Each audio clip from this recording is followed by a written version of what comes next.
ماں ڈوبی تو ساتھ ساتھ سارے بچے بھی غائب ہو گئے اس کا تحفظ لینے کے لیے، اس کے ساتھ کے لیے۔ بتاؤ ماں کو یہ جذبہ کس نے دیا ہے کہ وہ اپنے انڈوں سے نکلنے والے بچوں کو پیار بھی دے اور سطح آپ پہ چلنے کا سلیقہ بھی دے، تیرنے کا شعور بھی دے؟ یقیناً یہ اللہ نے عطا فرمایا ہے، یہ اسی رحمت کا حصہ ہے جو اللہ نے اس کائنات کے لیے عام فرما دیا ہے۔ یہ وہی رحمت ہے جو اللہ نے بندوں کے اندر منتقل فرما دی ہے۔ اگر اللہ کی رحمت نہ ہوتی تو کوئی بچہ زندہ نہ رہنا چاہتا۔ آئے دن آپ ایک مشاہدہ کرتے ہوں گے، آپ نے کبھی مرغی کے بچوں کو دیکھا ہے، کبھی آپ نے چوزوں کا جائزہ لیا ہے؟ یہ مرغی کے ننھے ننھے بچے جب انڈوں سے نکلتے ہیں تو پھر مرغی کے پر اس کے لیے پناہ گاہ بن جاتے ہیں، اس کے لیے مامن بن جاتے ہیں، اس کے لیے مرکز سلام بن جاتے ہیں، امن کی جگہ بن جاتے ہیں۔ وہ اپنے پروں میں اپنے بچوں کو چھپاتی ہے، اپنے پروں میں پرورش دیتی ہے۔ جہاں کوئی خطرہ محسوس ہوا بچے مرغی کے پروں میں چھپتے ہوئے نظر آتے ہیں، اس کے گرد بھاگتے ہوئے نظر آتے ہیں۔ اور اگر کبھی کسی چیل نے یا کسی جانور نے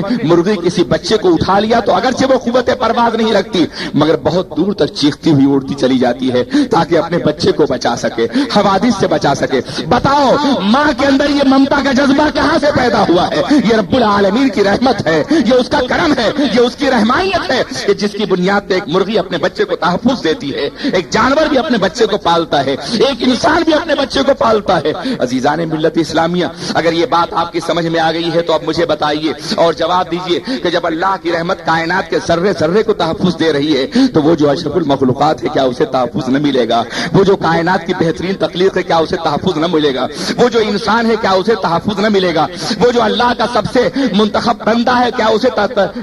تحفظ نہ ملے گا؟ وہ جو اس کائنات میں عاقل اور باشعور ہے کیا اسے تحفظ نہ ملے گا؟ جو خلیفۃ اللہ فی الارض کا منصب کا حامل ہے کیا اسے تحفظ نہ ملے گا؟ جس میں نبی الانبیاء کو پیدا کر کے پھر روایت نبوت کو ہمیشہ کے لیے بھیجنے کے سلسلے کو ہمیشہ کے لیے ختم کر دیا گیا، یعنی اللہ کے رسول کو پیدا فرمانے کے بعد سلسلے نبوت کو بند کر دیا گیا یہ کہہ کر کے ما کان محمد ابا احد من رجالکم ولکن رسول اللہ و خاتم النبیین، محمد عربی تم میں سے کسی مرد کے باپ نہیں ہے بلکہ وہ اللہ کے رسول ہے اور خاتم النبیین ہے۔ پتہ چلا کہ سرور کائنات کو پیدا کیا اور پھر اللہ نے یہ دکان ہی بڑھا دی، رخ مصطفیٰ ہے وہ آئینہ، کہ اب ایسا دوسرا آئینہ نہ ہماری چشم خیال میں نہ دکان آئینہ ساتھ میں۔ آپ ذرا سوچو اور غور کرو کہ جس قوم میں رحمت للعالمین آئے ہوں، جس جامع میں انیس بے کساں آئے ہوں، جس دنیا بشریت میں سید البشر آئے ہوں، فخر بشر آئے ہوں، جان بشر آئے ہوں، وقار کائنات آئے ہوں، آبرو انسانیت آئے ہوں، وجہ تخلیق کائنات آئے ہوں، واجب الوجود کے شاہکار تخلیق آئے ہوں، بتاؤ کیا اس عالم کے ساتھ اللہ کا معاملہ رحمت کا نہیں ہوگا؟ اللہ کا معاملہ پیار کا نہیں ہوگا؟ وہ بڑا رحمان ہے، وہ بڑا رحیم ہے، وہ بڑا مہربان ہے، وہ ساری کائنات سے پیار فرمانے والا ہے، پیار ہی سب کچھ ہے۔ اللہ اکبر، اللہ خود فرماتا ہے کہ میری رحمت نے پوری کائنات کا احاطہ کر رکھا ہے، میری رحمت نے میرے غضب کو بھی ڈھک رکھا ہے، اس لیے تم میری رحمت کو طلب کرو، میری رحمت کو تلاش کرو، میری رحمت مانگو، میری رحمت کے دامن میں چھپو، میری رحمت کے طلبگار بن جاؤ۔ ایک حدیث پاک میں اللہ کے رسول نے فرمایا کہ پروردگار عالم کی رحمت کے 100 حصے ہیں، محض سمجھانے کے لیے فرمایا، ورنہ صفت الہی کو محدود نہیں کیا جا سکتا۔ رحمت الہی کے 100 حصے ہیں، اس نے ایک حصہ پوری کائنات کو عطا فرما دیا ہے، یعنی ایک حصے ہی میں مچھلی اپنے بچوں کو پالتی ہے، مرغیاں اپنے بچوں کو پالتی ہیں، چرندے اپنے بچوں کے منہ میں دانا ڈالتے ہیں، انسان اپنے بچوں کو پالتا ہے، کوئی کسی سے مہربانی کرتا ہے، کوئی کسی کے ساتھ اچھا سلوک کرتا ہے، تو صرف ایک حصہ رحمت کی بنیاد پر، بقیہ 99 حصے اس نے میدان قیامت پہ اپنے گنہگاروں کے لیے رکھ چھوڑے ہیں۔ جس روز وہ مجرموں کو معاف کرے گا، جس روز وہ مجرموں کو بخشے گا، جس روز وہ مجرموں کو نجات عطا فرمائے گا۔ یہ میں اپنی طرف سے نہیں بول رہا ہوں، یہ حضور رحمت عالم کا فرمان ہے، یہ صادق و مصدوق کا فرمان ہے، یہ اس ذات گرامی کا فرمان ہے کہ جس کے قدم عزت سے کائنات انسانی کی آبرو وابستہ ہے۔ وہ ارشاد فرماتے ہیں کہ 99 حصے میدان قیامت میں آشکار ہوں گے، 99 حصے میدان قیامت میں جلوہ گر ہوں گے۔ اس لیے ایک گناہوں میں ڈوب جانے والوں، ایک بدکرداریوں میں ڈوب جانے والوں، ایک خطاؤں میں ڈوب جانے والوں، مایوسی کی دلدل میں مبتلا نہ ہو۔ مایوسی کفر ہے، لا تغرتوا من رحمت اللہ، پروردگار عالم نے دنیا میں کچھ دن دے دیے ہیں اور کچھ راتیں دے دی ہیں، کچھ ساعتیں دے دی ہیں اور کچھ لمحات دے دیے ہیں، کچھ وقت دے دیے ہیں اور کچھ ٹائم دے دیے ہیں،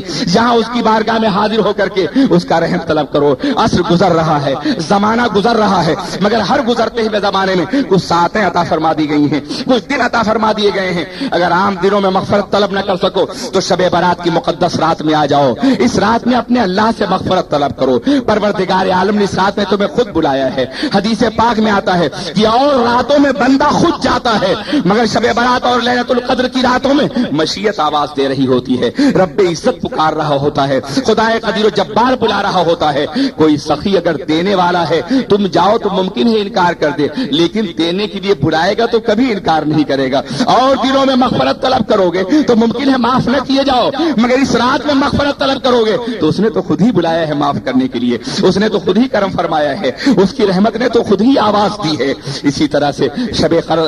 قدر کی رات بھی ہے، جمعۃ المبارکہ کی رات بھی ہے، لیلۃ میلاد النبی بھی ہے، سرکار کی ولادت کی رات بھی ہے، جمعے کی مقدس ترین رات بھی ہے، ایام 20 کے مقدس ترین دن بھی ہیں، جمعہ کا مقدس ترین دن بھی ہے، عید کے مقدس ترین ایام بھی ہیں، اور اسی طرح سے ایام حج بھی ہیں۔ میں عرض کرنا چاہتا ہوں کچھ دن اللہ نے دے دیے ہیں کہ اس کی رحمت طلب کر لو۔ اے گنہگارو، اے مجرمو، اے خطا کارو، اے زندگی سے مایوس ہونے والو، غلط راہوں پہ چلنے والو، اس کے دامن میں آ جاؤ، اس کی بارگاہ میں آ جاؤ، پناہ حاصل کر لو، تمہاری زندگی سنور جائے گی، گناہوں سے دھل دیے جاؤ گے اور زندگی کی تمام مشقتیں دور کر دی جائیں گی، درد کافور ہو جائے گا، اضطراب کی راہوں سے دور کر دی جاؤ گے، مسرتوں کی راہوں پہ چلایا جائے گا، مصیبتوں کے پہاڑ اٹھا لیے جائیں گے۔ وہی دور فرمانے والا ہے، وہی مصیبتیں دور فرمانے والا ہے، وہی رحم فرمانے والا ہے۔ اس کی بارگاہ کے علاوہ کسی اور آستانے پر مصیبتیں دور نہیں ہوتی ہیں، اس کی مرضی کے بغیر دنیا کی کوئی طاقت مصیبتیں دور نہیں کرتی۔ اس لیے سنو میرے عزیزوں اور میرے دوستو،